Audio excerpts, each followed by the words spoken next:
오늘 본문은 사무엘상 2장 12절로 21절입니다. 제목은 복받는 자녀. 복받는 자녀라는 제목으로 이 말씀 증거하겠습니다. 오늘 본문에는 두 가지 가정이 나와 있습니다. 여기 첫째로 12절로 본문 17절까지는 엘리의 가정이 나와 있고요. 그 다음에 뒷부분 18절로 21절에는 사무엘이 태어난 엘가나와 한나의 가정이 나와 있습니다. 여기 전반부에 엘리의 가정, 엘리의 아들들의 불신앙에 대해서 나와 있습니다. 그리고 뒷부분에는 사무엘의 믿음, 사무엘의 부모의 그 가정의 믿음에 대해서 나와 있습니다. 여기 엘리는요, 아론 자손으로서 이스라엘의 대제사장이고 실로라고 하는 지역에 하나님의 언약궤가 있는데 거기에서 하나님을 섬기는 대제사장이었습니다. 그런데 그 아들이 홈니와 비느하스입니다. 두 아들의 이름이 홈니, 그 다음에는 비느하스. 이 두 아들이 있었는데 예전에는 그 아버지를 따라 아버지가 제사장이면 아들들도 덩달아 제사장이 되는 것입니다. 그래서 레위지파 또 아론 자손으로서 엘리의 가정이 제사장의 지파가 된 것이죠. 그래가지고 이 홈니와 비느하스도 아버지를 따라 제사장이 되었던 것이었습니다. 그러나 이 제사장으로서 오늘 본문에 보면은 이 홈니와 비느하스가 믿음이 없었던 것입니다. 그래서 여기 오늘 본문 처음에 12절 말씀에 엘리 아들들은 행실이 나빠 여호와를 알지 못하더라. 여기 홈니와 비느하스가 행실이 나쁘고 여호와를 알지 못하였다고 말하고 있습니다. 여기 행실이 나쁘다고 하는 것은 불량자다, 악한 자다, 배교자다, 그런 뜻이 있다고 합니다. 그러므로 여기 행실이 나쁘다고 하는 것은 하나님 앞에 악할 뿐더러 불량할 뿐더러 더 나아가서는 배교자라고 할 수 있는 헛된 자다, 이렇게 말할 수 있고, 그들은 여호와를 알지 못하더라. 하나님을 알긴 알아도 진심으로 하나님을 믿지 못하고 하나님을 알지 못했던 것입니다. 하나님을 알지 못하였다. 하나님을 경외하지 않은 거죠. 오늘 뒤에 보면은 이 엘리의 두 아들들이 얼마나 흉악한 죄를 범한 것을 볼 수가 있습니다. 이들이 보면은 거기 제사장들이 먼저 백성들이 제사를 드릴 때에 자기들이 먼저 고기를, 제사장들이 하나님 앞에 제물을 드릴 때 새 갈고리를, 사환들을 시켜가지고 고기를 찔러서 그것을 먼저 탈취해 갔습니다. 그리고 하나님 앞에 먼저 태워서 제물을 드리려고 하면은 또 사환들을 시켜가지고는 먼저 하나님 앞에 태워서 드리기 전에 날거 생고기 이것을 가져오너라. 그러면 백성들이 하나님 앞에 제사 드릴 때 아니다, 우리는 먼저 하나님 앞에 드려야 된다. 그러면 사원들을 시켜가지고 억지로 그 제물들을, 생고기를 탈취해 가고 말았습니다. 이게 얼마나 흉악한 죄입니까? 그러므로 제사장으로서 마땅히 백성들의 모본이 되고 지도자로서 그 행실에 있어서 모본이 되고 바로 했어야 됨에도 불구하고 오히려 백성들에게 악영향을 끼치고 못된 그런 행실을 보여주게 된 것입니다. 이것이 바로 하나님 앞에 불량자이고 배교자이고 더 나아가서는 하나님을 알지 못했다는 것입니다. 하나님을 정말로 바로 알았다고 하면 두렵고 떨림으로 하나님 앞에 어떻게 하나님 앞에 드리는 제물을 내가 먼저 탈취할 수 있겠는가, 그러면서 벌벌 떨었을 것입니다. 그리고 오히려 자기가 먼저 하나님 앞에 제물을 드리려고 하고 백성들을 인도해서 어떻게든지 바른 길로 인도하고 가르쳐주고 그래야 마땅한데 하나님을 경외하는 것이 없었습니다. 하나님이 어떤 분인 걸 모르는 거예요. 하나님의 공의를 모르는 것입니다. 하나님의 죄에 대해서 얼마나 미워하시고 의에 대해서 얼마나 기뻐하시고 하나님의 공의를 모르고 하나님의 전지전능하신 걸 모르고 하나님의 거룩하신 것을 모르고 하나님의 위엄을 모르고 하나님 앞에 우리 인간이 얼마나 미련하고 연약하고 불쌍한 존재인 것을 모르고 하나님 앞에 함부로 경거망동하게 행동하고 말았던 것이죠.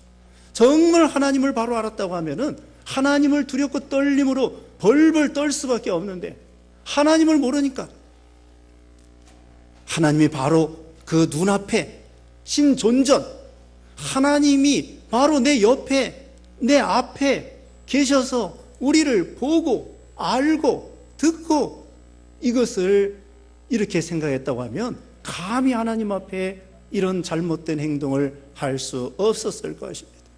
오늘 성시 교독에 있어서 시편 139편에도 말씀하는 것처럼 우리 하나님이 우리의 모든 일거수일투족을 과거, 현재, 미래를 모든 걸 아시고 우리의 생각을 아시고 우리 입술의 말을 아시고 우리의 의도를 아시고 미래를 아시고 우리의 죄를 알고 슬픔을 알고 괴로움을 알고 우리의 믿음을 알고 모든 걸 아시는 하나님 앞에 우리는 적나라하게 벌거벗은 것처럼 드러날 때 얼마나 두렵고 떨리겠습니까? 그러나 이 홈리와 비나하스는 하나님을 몰랐던 것입니다.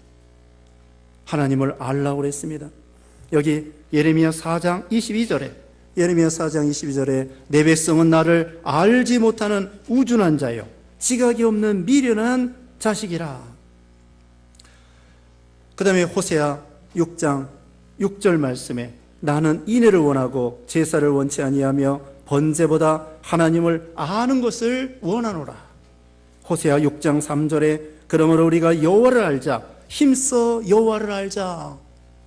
하나님을 점점 알아나가는 사람이 되라는 것입니다. 제사장으로서 하나님을 왜 모르겠습니까? 그러나 진심으로는 모르는 거예요. 그냥 형식적으로 의식적으로 하나님 앞에 제물만 드리면 되는 걸로 이렇게 생각하죠. 다른 말로 말하면은 아버지를 덩달아 제사장이 돼가지고는 제사장을 직업적으로 돈이나 벌으려고 고기나 얻어먹으려고 이렇게 제사장이 돼가지고는 사명감도 없이 의식적으로 형식적으로 마지못해서 어떻게 보면 자기의 그 생활의 수단으로서 그러므로 이 홈리와 비나하스는 여호와를 알지 못했다고 했습니다. 두 번째 말씀드릴 것은 이 홈리와 비나하스는 탐심으로 기울어진 것입니다. 방금 말씀한 것처럼 하나님 앞에 제물 드리는 걸 갖다가 자기들이 먼저 탈취하고 먼저 좋은 거 먹겠다고 그러고 생고기 먹겠다는 것입니다. 생고기가 맛있긴 맛있는가 봐요. 육회가 맛있죠. 삶는 것보다는 구워 먹는 게 맛있고 구워 먹는 것보다는 생것으로 먹는 것이 맛있는가 봅니다. 그래서 하나님 앞에 태우기도 전에 먼저 먹겠다고 하는 건데 원래 레위기 7장 34절에는 제사장의 몫으로 소나 양의 가슴과 뒷다리는 하나님 앞에 제물을 드린 다음에 소의 가슴과 뒷다리는 제사장들이 먹을 수 있어요. 번제 같은 경우는 하나님 앞에 완전히 태워드리지만 이 화목제 같은 경우는 하나님 앞에 드린 다음에 가슴과 소의 뒷다리는 제사장들이 나누어 먹을 수 있습니다. 이 제사장들이요 백성들보다도 더 앞서 좋은 고기를 먹을 수 있는 특권이 있습니다. 백성들에 비해서도 좋은 고기를 많이 먹으면서도 불구하고 이 제사장들은 홈리와 비나하스는 더 많은 것, 더 새로운 것, 더 맛있는 것, 더 신기한 것 이것을 원한 것입니다. 자족하지 못하고 감사하지 못하고 이렇게 탐욕으로 기울어진 것입니다. 세 번째로는 이 홈리와 비느하스가 여기 보면은 여기 17절 말씀에 이 소년들의 죄가 여호와 앞에 심히 크면 그들이 여호와의 제사를 멸시함이었더라. 하나님 앞에 드리는 제사를 멸시했습니다. 구약시대의 제사는 오실 그리스도를 표방하는 것입니다. 오실 그리스도께서 우리를 위해서 이 소나 양처럼 피 흘려서 우리를 위해서 희생해 주실 것이다.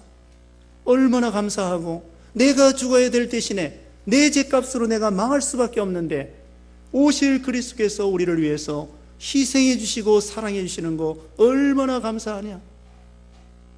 그러면서 하나님 앞에 감사의 제사를 드려야 됨에도 불구하고 그 제사를 멸시하여 효과 없다, 제사 드려도 제사 안 받는 거 효과 없다, 오늘날로 말하면 십자가의 도가 멸망하는 자들에게는 미련하게 보이는 것처럼 구원을 얻는 우리에게는 하나님의 능력이지만 십자가가 소용없다, 십자가의 보혈이 필요 없다, 그러면서 하나님의 제사를 멸시하는 것과 같습니다.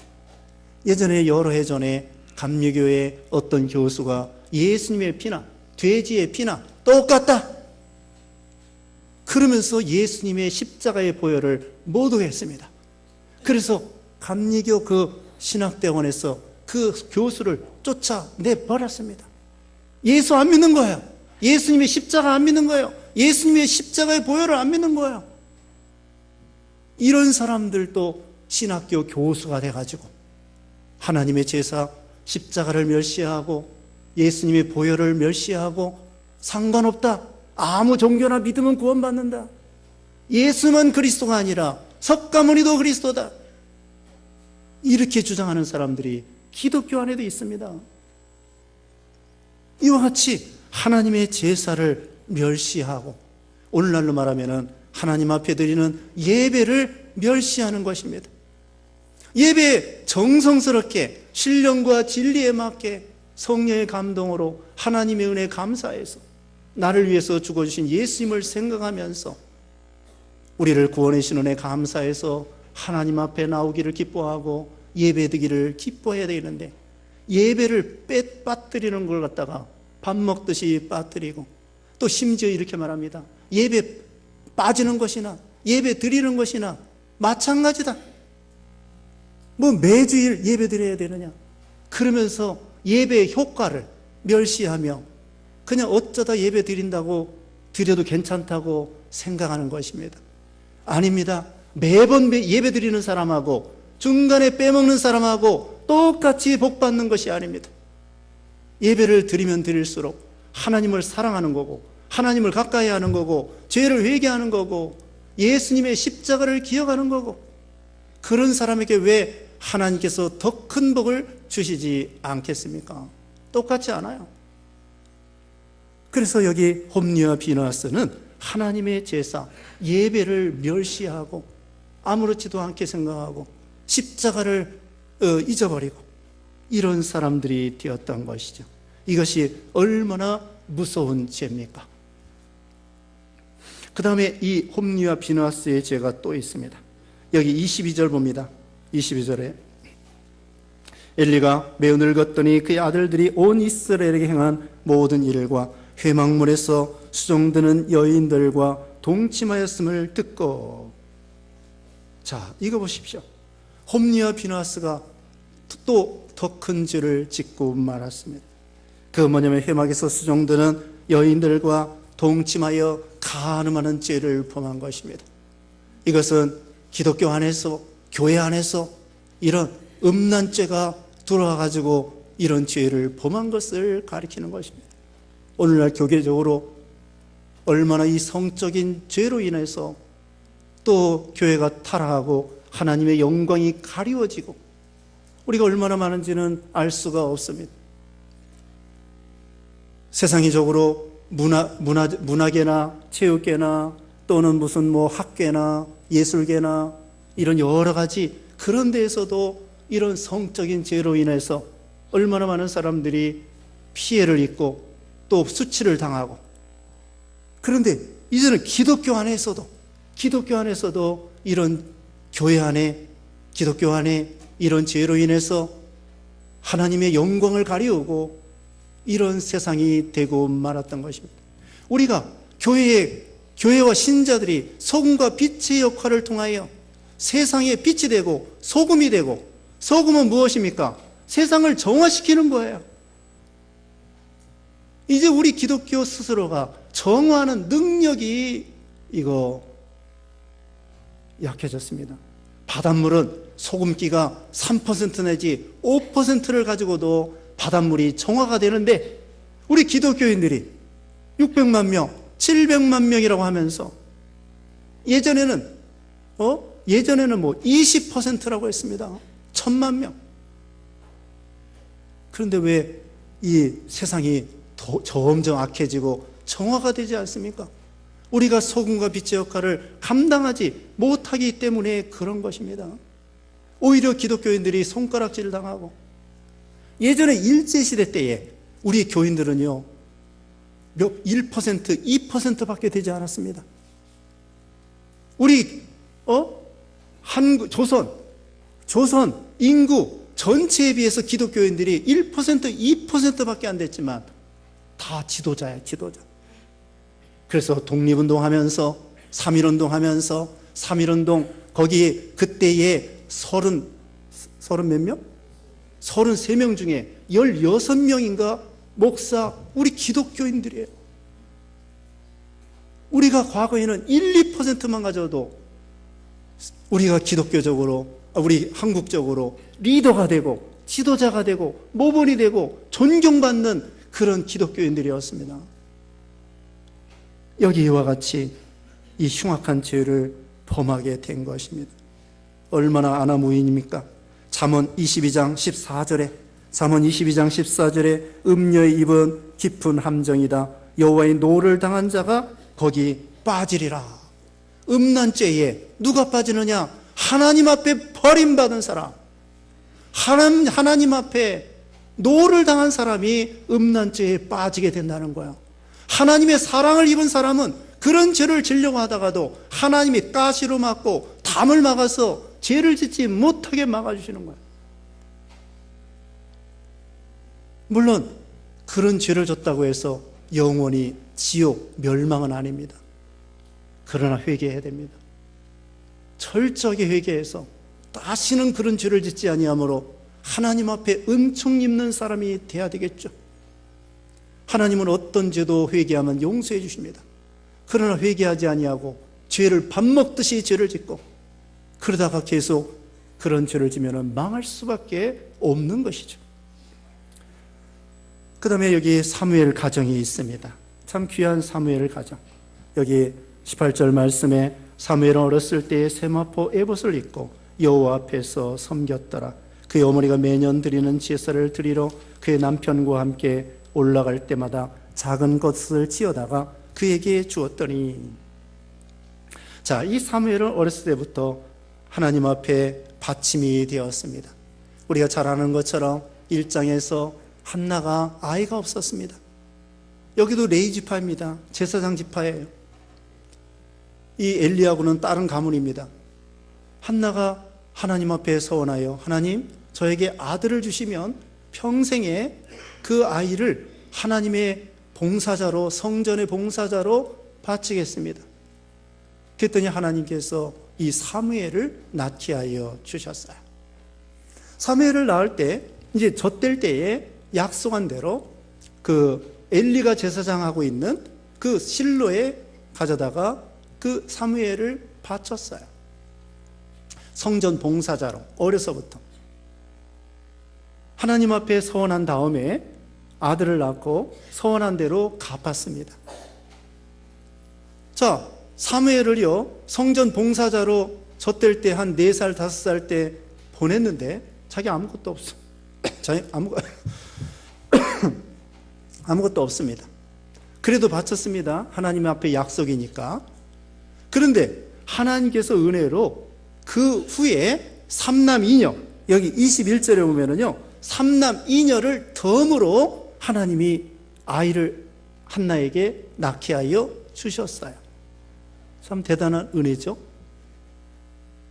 그리고 이 사무엘은 젖떨어질 때부터 엄마 떨어져서, 아빠 떨어져서 성전의 봉사자로 실로에 가서 엘리 제사장 밑에서 봉사하는 거예요. 어린 나이에 엄마가 얼마나 보고 싶겠어요? 몇 살 때까지 엄마가 보고 싶을까요? 군대 가서도 엄마가 보고 싶고, 어떤 사람 시집 가서 엄마가 보고 싶대요. 그런데 이 4살짜리, 5살짜리 어린 것이 엄마 아빠 떨어져서 엄마 아빠 보려면 1년에 한 번 봐요. 그 어린 나이에 얼마나 엄마가 보고 싶겠습니까? 그래도 믿음으로 딱 떨어져서 성전에서 봉사하는 거예요, 이 어린 것이. 그리고는 엄마 아빠는 1년에 한 번 하나님 앞에 외년제를 드리러 가면서 이 사무엘을 만나는 것입니다. 자, 이 사무엘은 어려서부터 하나님 앞에서 섬겼어요. 좋은 믿음의 가정에서 태어났습니다. 엄마는 기도하는 엄마입니다. 그리고 이 가정이요, 참 하나님 앞에 드리는 거 보면은 믿음이 좋습니다. 1장 24절 보겠습니다. 1장 24절. 1장 24절에 젖을 뗀 후에 그를 데리고 올라갈 새 수소 3마리와 밀가루 한 에바와 포도주 한 가죽 부대를 가지고 실로 여호와의 집에 나아갔는데 아이가 어리더라. 소가 몇 마리예요? 3마리 바쳤습니다. 자, 요즘에도 소 3마리 비싼 것입니다. 그만큼 넉넉한 가정이었던 것 같아요. 그런데 여러분, 넉넉하다고 연보 많이 할까요? 아니에요. 그만큼 믿음이 있었던 것입니다. 젖될 때에, 젖 떨어질 때 사무엘을 바치면서 소도 바쳐요. 그리고 매년 갈 때에 몇 마리 바쳤는지 모르지만 적어도 1마리 이상 바쳤을 것입니다. 제가 말하고자 하는 것은 믿음 있는 가정이라는 뜻이에요. 이렇게 사무엘 앞에서, 자녀들 앞에서 한나와 엘가나가 믿음의 가정으로서 기도하는 엄마, 그 다음에 하나님 앞에 매년 제사 드리러 가서 정성을 들여서 하나님 앞에 제사 드리고 하나님께 예배 드리는 거예요. 이런 것을 보여주는 거죠. 저는 이 성경을 연구하면서 생각해 보았습니다. 여기 사무엘은 이렇게 훌륭한 선지자가 되었는데, 믿음의 자녀가 되었는데, 그건 여러 가지가 있겠지만 훌륭한 엄마가 있었던 거예요. 그런데 엘리의 두 아들 홈니와 비느하스는 엄마 이름이 없어요. 엄마가 무슨 이름이며 무슨 일을 했는지, 신앙을 가졌는지 불신앙을 가졌는지 그것조차도 나와 있지 않아요. 그래서 저는 이걸 갖다가 엄마의 부재, 믿음 없는 엄마, 그래서 홈니와 비느하스가 믿음이 없었지 않았는가? 아버지는 믿음이 좋아요. 엘리 대제사장이라고요. 그런데 엄마의 믿음이 성경에 기록되지 않았던 거예요. 그래서 이건 혹시 엄마의 불신앙, 엄마의 부재를 통하여 홈니와 비느하스가 그 모양 그 꼴이 되지 않았는지 생각해 보았던 것입니다. 자, 우리는 신앙적인 분위기가 중요합니다.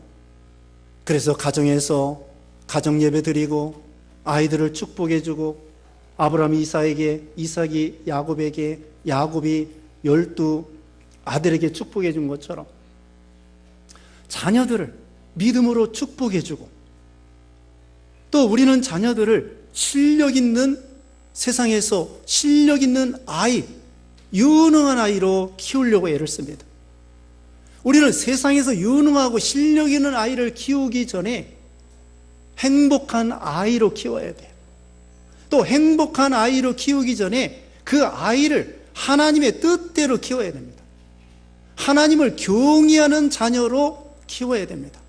하나님을 경외하면은요, 자녀들이 하나님께서 저절로 그들에게 복 주시게 되어 있기 때문이죠. 그리고 어려서 교육이 중요합니다. 3살 버릇이 80까지 간다는 말 있지 않습니까? 그런데 서양 과학자들도 연구해 본 바에 의하면은 3살, 4살 적의 그 행동이 15, 16, 17살 그때의 행동이 나온다는 것입니다. 그러므로 이 초등학교 들어가기 전에 그 아이들이 정서적으로 다 완성이 된다는 거예요.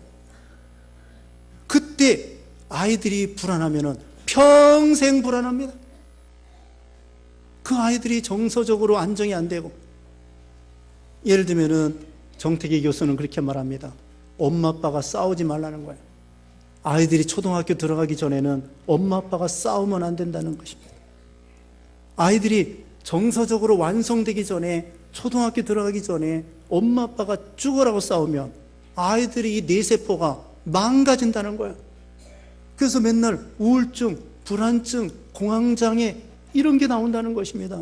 커서 그 발병이 되는 거예요. 그러므로 어렸을 때 초등학교 들어가기 전에 그 가정이 정서적으로 안정돼야 됩니다. 서로 격려하고, 서로 응원하고, 서로 칭찬해주고, 서로 위로해주고, 서로 알아주고, 형과 동생을 비교하지 말고, 너는 형으로서 왜 그 모양이냐? 아니 7살짜리한테 동생이 5살이라고 합시다. 형은 7살이에요. 너 형님이 왜 그래? 형님이라도 7살이에요. 네? 7살짜리하고 5살짜리가 있는데 너 이제 형님인데 왜 그래? 형님은 형님인데 7살짜리 보고 지금 몇 살짜리를 요구합니까?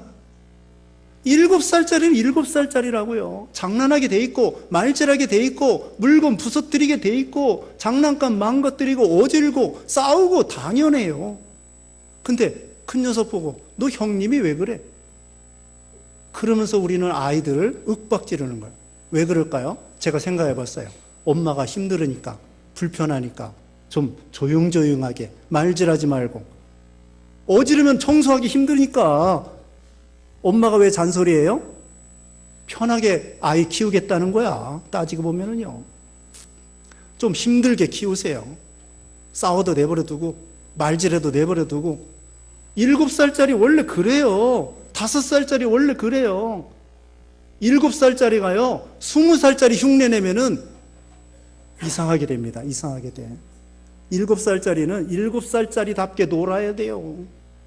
그 아이를 20살로 요구하지 말라고.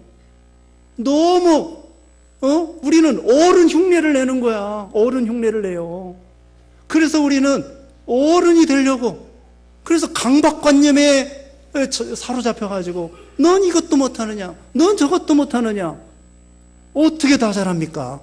7살짜리가 어떻게 다 잘하냐고요. 형님이라도 난 7살이에요. 아이들이 그렇게 말할 거예요. 20살로 아이를 대우하지 맙시다. 7살짜리 7살짜리답게, 10살짜리는 10살짜리답게, 20살짜리는 20살짜리답게 다 어른이 되래. 4살도 어른이 되라. 지금 당장에 7살도 어른이 되라. 어떻게 7살짜리가 금방 어른이 됩니까? 너무 갑자기 크게 키우려고 하면 안 됩니다. 벼도 익을 때까지 기다려야지 빨리 익으라고 뽑아놓으면 어떻게 되겠습니까? 우리는 때를 아이들에게 이 믿음의 분위기, 정서적인 안정을 딱 해주고, 그럼 아이들은 저절로 큽니다. 저절로 커요. 문제 아가 있는 것이 아니라 문제 부모가 있고 문제 가정이 있는 거예요. 부모부터 회개해야 돼요. 우리가 정서적으로, 신앙적으로 아이들을 어떻게 키웠는가? 그 변승규 교수는 그 세계적으로 여러 곳에서 늑대 소년, 늑대 소녀를 발견했대요. 근데 그 아이들을 늑대 흉내를 내고 으르렁거리고 뜯어먹고 그 아이를 잡아다가 집에서 키우면은 그 아이들이 얼마 못 가서 죽고 말아요. 스트레스 받아가지고. 늑대 밑에서 자라는 아이들은 늑대처럼 됩니다. 사람 밑에서 자라나면은 사람처럼 됩니다. 그렇게 교육이 중요한 거예요. 환경이 중요한 거예요. 밭이 중요한 거예요. 우리 예수님께서 말씀했습니다. 길가에 떨어진 씨, 이거 뿌리 박을 수가 없어요. 돌짝밭에 떨어진 씨, 뿌리 좀 싹이 나다가 말라 비틀어지고 말아. 가시떨기에 떨어진 씨, 영양분이 다 빠져나가. 옥토에 떨어진 씨, 30배, 60배, 100배를 맺는다고 했습니다. 우리가 이 환경이 중요한 거예요. 사람은 환경에 지배를 받기가 쉽습니다. 연약하기 때문에. 그러므로 우리는 자녀들을 여기 이 사무엘의 가정, 엄마 아빠, 이 가정의 믿음의 분위기, 참 좋은 분위기에서 사무엘이 자라난 것입니다. 그래서 이 사무엘은 이스라엘 나라의 초대 사울왕을 세우고 다윗왕을 세우고 이스라엘의 건국의 아버지예요, 아버지. 그런 훌륭한 종이 되었던 것입니다. 여기 이제 21절에 오면은 21절 끝에 아이 사무엘은 여호와 앞에서 자라니라. 사무엘은 결론적으로 여호와 앞에서 자라나고 나중에 12장에 가보면은 백성들 앞에 그럽니다. 내가 이렇게 하나님의 일하는 중에 너희들의 나귀나 소나 탈취한 것이 있느냐? 백성들이 없습니다. 사무엘 선지자가 물질에 대해서 깨끗하고 남의 것 빼앗아 먹은 거 없었습니다. 그리고 12장 23절에 백성들에게 말했습니다. 내가 이스라엘 백성들을 위해서 기도하기를 쉬는 죄를 결단코 범치 아니하고, 이 선지자가요, 엄마 한나의 신앙을 본받아서 이스라엘 백성들을 위해서 기도하기를 쉬지 않고 기도해 준 거예요. 여러분, 기도하지, 남의 것 도적질한 것만 죄가 아니에요. 기도하기를 쉬는 것도 죄예요. 기도 안 하는 것도 죄예요. 12장 23절에 내가 너희를 위해서 기도하기를 쉬는 죄를 범치 아니하고, 기도하는 거 쉬는 것도 죄예요. 근데 사무엘 선지자는 이스라엘 백성들을 위해서 끊임없이 기도해 주었던 것이에요. 참 대단한 믿음이죠. 그런데 여기 엘리 제사장 가정은 어떻게 됐을까요? 그들이 나중에 비참하게 되었습니다. 하나님의 언약궤를 빼앗기고 홈리와 비느하스는 블레셋 전쟁에서 같이 죽고, 그 다음에 언약궤가 빼앗겼다는 소식을 듣고 엘리 제사장은 의자에 있다가 넘어져서 죽고, 그 다음에 그 자부 비느하스의 아내는 이제 해산할 달이 가까운데 자기 시부가 죽고 언약궤가 뺏기고 남편이 죽었다는 소식을 듣고 갑자기 유산을 하게 돼가지고, 그래서 아이나타가 죽고, 그 다음에 그 아기는 하나님의 영광이 떠났다 하면서 그 비느하스의 아내가 그 이가봇이라 이름을 짓고 죽었습니다. 하나님의 영광이 떠났다. 아이 이름이 그렇게 된 거예요. 이와 같이 하나님 앞에 바로하지 못하고 더군다나 하나님의 제사를 멸시하고 그러다가 온 집안이 이렇게 되고 말았던 것이죠. 또 엘리 제사장 입장에서도 잘못한 것입니다. 여기 22절, 23절 이하에 보면은, 24절에 보면은 아들이 잘못할 때 아들아 왜 그랬느냐? 그 말만 하는 거예요. 잘못했으면은 제사장으로서 아들이 제사장일 때 파면시켜야 돼요. 징계해야 돼요. 권징해야 돼요. 간음죄 행하고 제사를 멸시하고 하나님이 그것을 탈취했는데 그게 제사장이라고 할 수 없어요. 정말 엘리가 바로 했다고 하면 엄하게 말로만 하지 말고 파면시켜야. 그런데 나중에 하나님 앞에 이 엘리가 책망을 받는 거예요. 그래서 우리는 자녀를 키울 때에 초달을 하라는 거예요. 잠언 13장 24절에 차마 초달을 못하는 자는 그 자식을 미워함이라. 자식을 사랑하는 자는 근실히 징계하느니라. 그 나이에 맞게, 1살이면 1살, 5살이면 5살, 10살이면 10살, 20살이면 20살, 거기에 맞게, 그 죄의 경중에 맞게 아이들을 징계하라는 것입니다. 우리는 참 엘리 가정이 아니라 사무엘과 같은 그런 믿음의 가정으로서 우리와 우리 자손들이 하나님 앞에, 또 우리가 하나님 앞에 이렇게 영육간에 축복받는 그런 사무엘과 같은 그런 가정 되시기를 주님의 이름으로 축원합니다. 기도하겠습니다. 거룩하신 하나님, 감사합니다. 우리를 구원하시고 예수님의 십자가의 보혈을 통하여 우리가 믿음으로 구원받고 하나님 앞에 예배드리게 해주심을 감사합니다. 하나님 아버지, 참으로 하나님을 경외하고 하나님을 바로 알고 또 하나님 앞에서 살고 사무엘과 같은 또 그런 부모, 그런 자녀, 가정 다 되게 해주셔서 사무엘과 같이 영육간에 축복받는 모든 성도들 되게 해주셨기를 원하옵고 예수님의 이름으로 기도드리옵나이다. 아멘.